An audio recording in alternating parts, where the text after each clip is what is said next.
बंगोपसागर में घूर्णिबलय 15 तारिख में लघुचाप राज्यर अनेक जिले में प्रबल वर्षा होबार संभावना। पाणीपाग विभाग आकलन अनुसार पूर्व केन्द्रीय किंवा उत्तर पूर्व बंगोपसागर में एक घूर्णिबलय सृष्टि होबार संभावना रही। यह प्रक्रिया जो राज्य में वर्षार परिमाण वृद्धि पाइब। पाणीपाग विशेषज्ञों अनुसार 14 किंवा 15 तारिख बेलू यह घूर्णिबलय घनीभूत हो लघुचापर रूप नेब। फलस्वरूप 15 तारिख पर ओडिशार विस्तृत अंचल में वर्षार प्रभाव अधिक अनुभूत होब। उत्तर और पश्चिम ओडिशार विभिन्न स्थान में भारी वर्षा होबार आशंका रही। यही प्रभाव में बालेश्वर, भद्रक, केन्द्रापड़ा, सुंदरगढ़, झारसुगुड़ा, बरगढ़, सम्बलपुर, केन्दुझर, मयूरभंज, कलाहांडी, कंधमाल और रायगड़ा जिले में प्रबल वर्षा होबार संभावना रही। यह व्यतीत उपकूल और दक्षिण ओडिशार किसी स्थान में वर्षार संभावना रही। वर्षा पाग सत्वे उपकूल ओडिशार विभिन्न स्थान में गरम और गुळुगुळी जारी रही पारे बोली पाणीपाग विभाग पक्षरु सतर्क सूचना जारी कराई।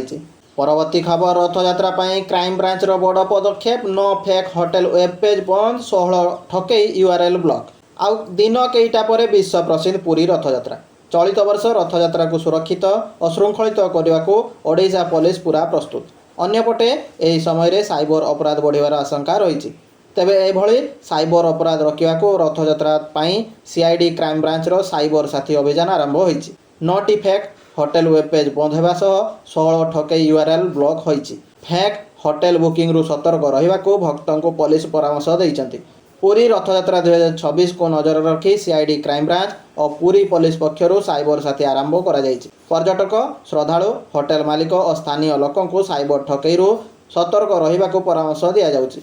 परवर्ती खबर रथयात्रा पूर्व पुरी रे आरंभ है पुलिस मॉक ड्रिल। विश्व प्रसिद्ध घोषयात्रा जोरदार प्रस्तुति। रथयात्रार सुरक्षा और सुचारू रूपे परिचालना पुरी रे आरंभ होईछि mock drill. Puri reserve police line पड़िया चली एक विशेष अभ्यास। अतिरिक्त डीजी उपस्थित रे पुलिस पक्षर रथयात्रा समय विभिन्न परिस्थिति को नहीं मॉक ड्रिल करा जाउछि। एथिरे रथर इनर और आउटडोर कर्डन व्यवस्था, रथ टणा समय भिड़ नियंत्रण एवं आईन श्रृंखला परिचालना उपर अभ्यास करा जाउछि। बड़ दांडरे लक्ष लक्ष भक्तों समागम को दृष्टि रखी सुरक्षा व्यवस्था को सुदृढ़ करुछि पुलिस। परवर्ती खबर निशामुक्त ओडिशा पाई मास्टर प्लान। निशामुक्त ओडिशा पाई राज्य सरकार एक बड़ मास्टर प्लान प्रस्तुत करिसंति। यार अनुमोदन पाई सामाजिक सुरक्षा और भिन्नक्षम सशक्तिकरण विभाग पक्षरु केंद्र सरकार निकट को पठा जाइछि। राज्य सरकार मोट 4 कोटी 62 लाख टंकार कार्य योजना प्रस्तुत करिसंति। एपरिक निशामुक्त पाई स्कूल रु आरंभ करी पंचायत पर्यंत सचेतनता कार्यक्रम हाथ को नियाजिब। राज्यर 150टी स्कूल और कॉलेज रे निशा विरोधी सचेतनता करा सहित माराथन, वाकाथन और साइकेल रैली करने को योजना प्रस्तुत होईछि। सचेतनता 1 कोटी 65 लाख टंका व्यय प्रस्ताव रही। एपरिक राज्यर प्रति ब्लॉक रे निशा विरोधी कार्यक्रम कराजिबो। परवर्ती खबर पाठ्यपुस्तक त्रुटि मामला क्राइम ब्रांच खोलताड़ तदंत करुछि 5 जणिया टीम। पाठ्यपुस्तक त्रुटि मामला रे क्राइम ब्रांच खोलताड़ आरंभ। तदंत करुछि 5 जणिया टीम। समग्र घटनार पर्दाफाश जड़े एसपी नेतृत्व में जड़े डीएसपी और 3 जण ऑफिसर को नहीं एक 5 जणिया स्वतंत्र टीम गठन करा जायछि।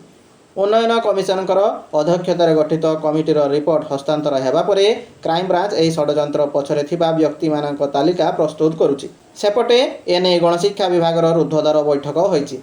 लोकसेवा भवन में गणशिक्षा मंत्री और सचिव बैठक करिसंति। 2026-27 शिक्षा वर्ष में मागणा पाठ्यपुस्तक प्रस्तुति में होइतिबा 300 कोटी अधिक टंकार व्यय एवं आउटसोर्सिंग संस्थागुड़ी को दिया जाइथिबा अर्थर टिकिनिकी जांच हेबो। डीटीपी और डिजाइनिंग टेंडर प्रक्रिया रे डॉक्यूमेंट जांच करा जिवो। सूचना थाउ कि प्रथम रो अष्टम श्रेणी पर्यंत पाठ्यपुस्तक रे त्रुटि घटना को गंभीरतार सह नहीं मुख्यमंत्री मोहन चरण माझी गत 11 तारिख रे क्राइम ब्रांच तदंत निर्देश देइतिले।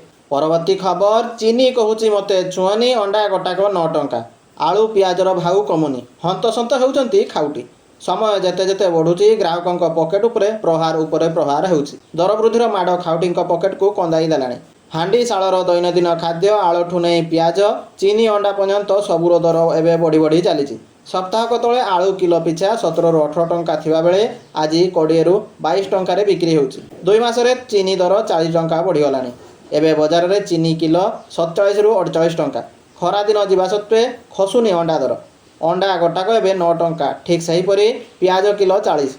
किणवा तो दूरे थाऊ छुईवा भी डर लगिलानी। एत सब पर भी सरकार नीरव। व्यवसायी संघ और सरकार मध्य कौन आलोचना हेउनाही। बजार में चढ़ाऊ शून फल दर हु हो बढ़ुची। ପରବର୍ତ୍ତୀ ଖବର ମହାକାଳପଡ଼ା ବିଡ଼ିଓ ଓ ଆଇଆଇସିଙ୍କ ବିରୋଧରେ କାର୍ଯ୍ୟାନୁଷ୍ଠାନ ଦାବି ଆମରଣ ଅନଶନରେ ସରପଞ୍ଚ ଚାମେଲି ଓଝା।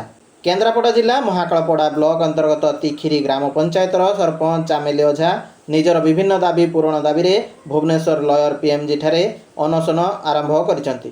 ସେ ମହାକାଳପଡ଼ା ବିଡ଼ିଓ ଓ ଆଇଆଇସିଙ୍କ ବିରୋଧରେ ନିୟମ ଓ କ୍ଷମତା ଅପବ୍ୟବହାର ଅଭିଯୋଗ ଆଣି ସେମାନଙ୍କ ବିରୋଧରେ ତୁରନ୍ତ ବିଭାଗୀୟ ଓ ଆଇନଗତ କାର୍ଯ୍ୟାନୁଷ୍ଠାନ ଦାବି କରିଛନ୍ତି। ତାଙ୍କ ଦାବି ପୂରଣ ନ ହେବା ପର୍ଯ୍ୟନ୍ତ ଆମରଣ ଅନଶନ ଜାରି ରଖିବେ ବୋଲି ଚାମେଲି ଓଝା ସ୍ପଷ୍ଟ କରିଛନ୍ତି। ଏହି ଘଟଣାକୁ ନେଇ ରାଜ୍ୟ ରାଜନୀତି ଓ ପ୍ରଶାସନିକ ମହଲରେ ଚର୍ଚ୍ଚା ଜୋର ଧରିଛି। ପରବର୍ତ୍ତୀ ଖବର ବିବାହ ପାଇଁ ଭାରତୀୟଙ୍କ ନୂଆ ପସନ୍ଦ ଶ୍ରୀଲଙ୍କା। ଭାରତୀୟମାନଙ୍କ ମଧ୍ୟରେ ବିଦେଶରେ ବିବାହ ଉତ୍ସବ ବା ଡେଷ୍ଟିନେସନ୍ ୱେଡ଼ିଂ କରିବାର ଆଗ୍ରହ ବଢ଼ୁଥିବା ବେଳେ ଏହି ଦୌଡ଼ରେ ଶ୍ରୀଲଙ୍କା ନୂଆ ପସନ୍ଦର ସ୍ଥାନ ପାଲଟିଛି। 2025ରେ ଭାରତୀୟ ଦମ୍ପତିଙ୍କ ପାଇଁ ଶ୍ରୀଲଙ୍କା ସବୁଠାରୁ ଆକର୍ଷଣୀୟ ବିବାହ ପେଣ୍ଠସ୍ଥଳୀ ଭାବେ ଉଭା ହୋଇଛି। ସେଠାରେ ବାର୍ଷିକ ଭାରତୀୟ ବିବାହ ପ୍ରାୟ 25% ବୃଦ୍ଧି ପାଇଛି। ଦେଶର ଅଗ୍ରଣୀ ବିବାହ ପ୍ଲାନିଂ ସଂସ୍ଥା ୱେଡମିଡ୍ ଗୁଡ୍ ପକ୍ଷରୁ ଜାରି ରିପୋର୍ଟ ଅନୁସାରେ 2026ରେ ମଧ୍ୟପ୍ରାଚ୍ୟ ପଶ୍ଚିମ ଏସିଆରେ ଚାଲିଥିବା ଭୟଙ୍କର ସାମରିକ ସଙ୍କଟ ସତ୍ତ୍ୱେ ଭାରତୀୟ ପରିବାରଗୁଡ଼ିକ ନିଜର ବଡ଼ ଉତ୍ସବ ଯୋଜନାରେ କୌଣସି କାଟଛାଟ କରିବାରେ ସମ୍ଭାବନା ନାହିଁ।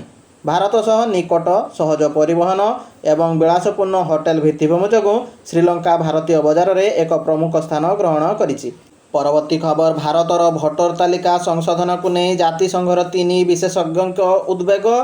ଭାରତରେ ନିର୍ବାଚନ କମିଶନଙ୍କ ଦ୍ୱାରା ସ୍ୱତନ୍ତ୍ର ସଘନ ଭୋଟର ତାଲିକା ସଂଶୋଧନ କାର୍ଯ୍ୟକ୍ରମକୁ ନେଇ ଜାତିସଂଘର 3 ଜଣ ସ୍ୱତନ୍ତ୍ର ବିଶେଷଜ୍ଞ ଭାରତ ସରକାରଙ୍କ ନିକଟକୁ ଚିଠି ଲେଖି ଉଦ୍ବେଗ ପ୍ରକାଶ କରିଛନ୍ତି। ଏହି ସଂଶୋଧନ ପ୍ରକ୍ରିୟା ଫଳରେ ଲକ୍ଷ ଲକ୍ଷ ଭୋଟରଙ୍କ ନାମ ତାଲିକାରୁ ବାଦ ପଡ଼ିବା ସହ ସଂଖ୍ୟାଲଘୁ ସମ୍ପ୍ରଦାୟ ବିଶେଷ କରି ମୁସଲମାନମାନେ ଅସମାନ ଭାବେ ପ୍ରଭାବିତ ହୋଇଥିବା ଅଭିଯୋଗ ମିଳିଥିବା ସେମାନେ କହିଛନ୍ତି। ସେମାନଙ୍କର କହିବା ଅନୁସାରେ ସେମାନଙ୍କ ପାଖକୁ ପହଞ୍ଚିଥିବା ସୂଚନାରୁ ଜଣାପଡ଼ିଛି ଯେ ଭୋଟର ତାଲିକା ସଂଶୋଧନ ପ୍ରକ୍ରିୟା ଜାତିଗତ, ଧାର୍ମିକ ଓ ଭାଷା ଭିତ୍ତିକ ସଂଖ୍ୟାଲଘୁ ସମ୍ପ୍ରଦାୟ ଉପରେ ପ୍ରତିକୂଳ ପ୍ରଭାବ ପକାଇଛି। ଏଥିରେ ମୁସଲିମ ସମ୍ପ୍ରଦାୟ ସବୁଠାରୁ ଅଧିକ ପ୍ରଭାବିତ ହୋଇଥିବା ଅଭିଯୋଗ ଉଠିଛି। ଜାତିସଂଘର ଏହି ଯୋଗାଯୋଗ ପତ୍ରରେ ପ୍ରଧାନତଃ 2026 ଏପ୍ରିଲରେ ହୋଇଥିବା ପଶ୍ଚିମବଙ୍ଗ ବିଧାନସଭା ନିର୍ବାଚନ ପୂର୍ବରୁ କରାଯାଇଥିବା ଏସ୍ଆଇଆର୍ କାର୍ଯ୍ୟକ୍ରମର ଉଲ୍ଲେଖ ରହିଛି। ପରବର୍ତ୍ତୀ ଖବର ଖାନ ସାର୍ ଏବଂ ତାଙ୍କ 2 ସୁରକ୍ଷାକର୍ମୀଙ୍କୁ ଜାମିନ। ବିହାରର ପାଟନା ସିଭିଲ କୋର୍ଟ ଫୈଜଲ ଖାନ ଓରଫ ଖାନ ସାର୍ଙ୍କ ଆଗୁଆ ଜାମିନ ଆବେଦନ ଉପରେ ଶୁଣାଣି କରି ତାଙ୍କ ଜାମିନ ମଞ୍ଜୁର କରିଛନ୍ତି। ଏହା ସହିତ ବେଓ୍ୱାର ଜେଲରେ ଥିବା ତାଙ୍କର 2 ସୁରକ୍ଷାକର୍ମୀଙ୍କ ଜାମିନ ଆବେଦନର ମଧ୍ୟ ଶୁଣାଣି କରାଯାଇ ସେମାନଙ୍କ ଜାମିନ ପ୍ରଦାନ କରାଯାଇଛି। ତାଙ୍କ କୋଚିଂ ପ୍ରତିଷ୍ଠାନର 3 ଜଣ କର୍ମଚାରୀଙ୍କୁ ମଧ୍ୟ ଆଗୁଆ ଜାମିନ ମିଳିଛି।